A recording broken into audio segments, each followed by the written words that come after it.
Bonjour à toutes et à tous. Nous allons voir dans cette vidéo comment éditer ou envoyer une attestation fiscale par email. Cette attestation n'est plus obligatoire lorsqu'on utilise l'API tiers payant. Toutefois, certains clients la demandent encore. J'aimerais vous montrer dans un premier temps comment créer une signature afin de l'inclure en bas du document imprimé. Pour ce faire, nous allons dans Configuration, puis Information de ma société. Dans l'onglet Signature, on choisit ou on importe une nouvelle signature en cliquant sur le bouton représenté par un crayon. Nous allons maintenant éditer une attestation fiscale. Elle est accessible depuis le module Facturation, puis Client. Dans la liste des clients qui s'affiche, on en sélectionne un à l'aide du champ de recherche. Dans la fiche du client sélectionné, on clique sur le menu d'action et on choisit Attestation fiscale. Une fenêtre s'affiche pour modifier les paramètres.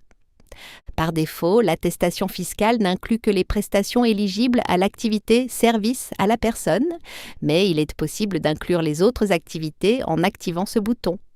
À droite, ce champ nous permet de saisir le montant de CSU reçu durant la période. La signature est activée automatiquement, mais nous pouvons choisir de ne pas l'inclure en désactivant cette option. Nous avons également la possibilité de modifier le nom du signataire ainsi que sa fonction.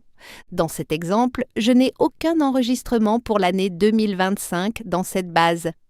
Je vais donc effectuer une simulation sur la période en cours, uniquement pour les besoins de cette démonstration, car une attestation fiscale concerne normalement une période antérieure. Le système a trouvé une prestation de jardinage d'un montant de 40 € qui a par ailleurs été réglé en partie via le dispositif API tiers de prestation.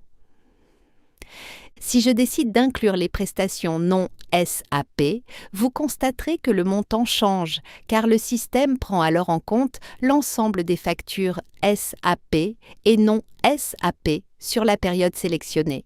Dans cet exemple, je vais imprimer uniquement l'attestation fiscale des activités SAP. Nous visualisons le document qui contient les prestations ainsi que la signature en bas de page. Nous pouvons également envoyer l'attestation fiscale par email. Cette fois-ci, je vais inclure les activités non SAP. J'envoie l'email. Dans le modèle qui s'affiche, il est possible de modifier le contenu du message. Le fichier PDF est joint automatiquement. Ce test est envoyé à une boîte mail qui m'appartient afin de vous montrer le résultat. Je vais maintenant ouvrir l'email.